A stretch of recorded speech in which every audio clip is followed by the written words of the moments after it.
کیا آپ اسٹوڈنٹ ہیں؟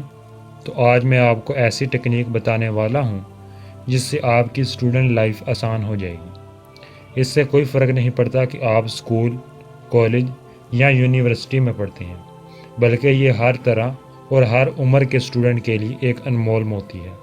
تو بغیر وقت ضائع کیے چلتے ہیں اس ٹیکنیک کی طرف۔ اس ٹیکنیک کا نام ہے SQ3R۔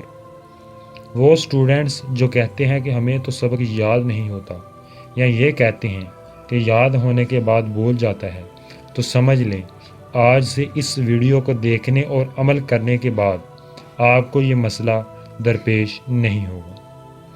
SQ3R ٹیکنیک کے دو حصے ہیں، ایک حصہ SQ اور دوسرا 3R ہے۔ اب ہم اس کا مخفف جانتے ہیں کہ اس کا کیا مطلب ہے۔ پہلے حصے یعنی SQ کا مطلب سروے اور کویسچن ہے، جبکہ دوسرے حصے 3R کا مطلب یہ ہے کہ اس کے 3R ہیں، جس میں R1، R2 اور R3 ہیں۔ سب سے پہلے ہم SQ یعنی سروے اور کویسچن کے بارے میں جانتے ہیں۔ سروے کا مطلب ہے کہ آپ جس بک کا مطالعہ کرنا چاہتے ہیں اس کا سرسری جائزہ لے لیں، یعنی چیپٹرز دیکھ لیں کہ کتنے ہیں، اس کے بعد چیپٹرز کی ہیڈنگز یاد کر لیں اور ڈایاگرامز وغیرہ ایک نظر دیکھ لیں۔ یہ جائزہ یا سروے فقط 5 منٹ کا ہونا چاہیے، یعنی زیادہ ڈیپلی اسٹڈی نہیں کرنی، بلکہ سرسری نظر سے ٹاپکس کو دیکھ لینا ہے۔ ایس کے بعد ہے Q یعنی کویسچن مینز سوال، یعنی آپ آخر پر موجود ایکسرسائز کے سوالات تسلی سے دیکھ لیں۔ ان سوالات دیکھنے سے آپ کو معلوم ہو جائے گا کہ کون کون سے ٹاپکس زیادہ اہم ہیں اور سوالات پوچھنے کا کیا انداز ہے۔ اس کے ساتھ ساتھ امتحانی پیپرز کے سوالات کا بھی سرسری جائزہ لے لیں۔ اب تک ہم نے S اور Q یعنی سروے اور کویسچن کو سمجھا۔ اب ہم 3R میں سے R1 کو سمجھتے ہیں۔ R1 کا مطلب ہے ریڈنگ، یعنی اب تک آپ نے چیپٹرز کا بھی جائزہ لے لیا اور سوالات کا بھی، تو اب آپ ڈیپلی اسٹڈی کریں گے۔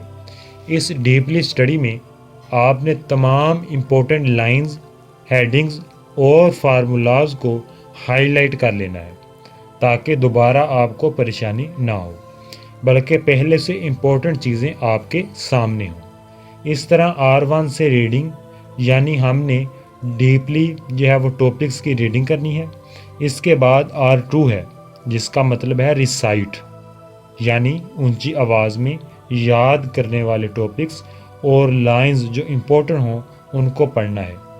بلند آواز میں پڑھنے سے آپ کے کان بھی ان اہم لائنز کو سن لیں گے اور زبان سے یہ الفاظ ادا بھی ہو جائیں گے اور آنکھیں بھی دیکھ لیں گی۔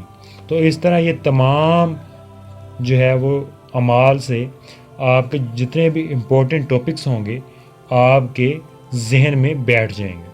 تو اس طرح ریسائٹ میں یعنی R2 میں ریکارڈ کا بھی اضافہ کر لیں، یعنی ریسائٹ اور ریکارڈ جو ہے R2 میں آپ شامل کر لیں۔ یعنی ریکارڈ کا مطلب ہے کہ ان ٹاپکس اور تمام اہم فارمولاز اور لائنز کو الگ سے نوٹ بک پر لکھیں، یعنی ریکارڈ بنا لیں، لکھ لیں۔ اس طرح زیادہ تسلی سے آپ کو یہ چیزیں یاد ہوں گی اور اہم ٹاپکس ہر وقت ایک نوٹ بک پر دستیاب ہوں گے، جس کو آپ بعد میں بآسانی پڑھ اور استعمال کر سکتے ہیں۔ R2 کے بعد ہے R3 یعنی ریوائز۔ اس کا مطلب ہے کہ اب تک آپ نے لکھا اور پڑھا تو آپ کو ٹاپکس یاد ہو گیا، وقتی طور پر آپ کو ٹاپکس یاد ہو گئے، مگر وہ آپ کے دماغ پر عارضی طور پر سیو ہوا۔ مگر جب آپ دہرائیں گے یعنی ریوائز کریں گے تو یہ دماغ کے پرماننٹ حصے، یعنی دماغ کے پہلا جو حصہ ہے وہ ٹیمپریری ہے، وہ چند چیزوں کو ٹیمپریری طور پر سیو کرتا ہے، لیکن جب اسے بار بار ریوائز یعنی بار بار دہرایا جائے گا تو وہ دماغ کے پرماننٹ حصے میں سیو ہوگا۔ تو یہ ریویژن جو ہے وہ 24 گھنٹوں کے اندر کریں۔ ریویژن پر یہاں یاد رکھیں کہ 30 منٹ کے ٹاپکس پر فقط 5 منٹ لگیں گے۔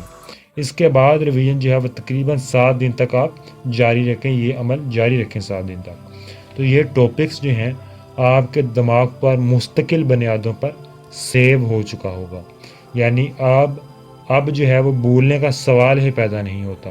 تو اس طرح SQ3R پر عمل کرنے سے آپ کو سبق یاد کرنے کا مسئلہ ختم ہو جائے گا۔ ایک بار یاد تا حیات یاد۔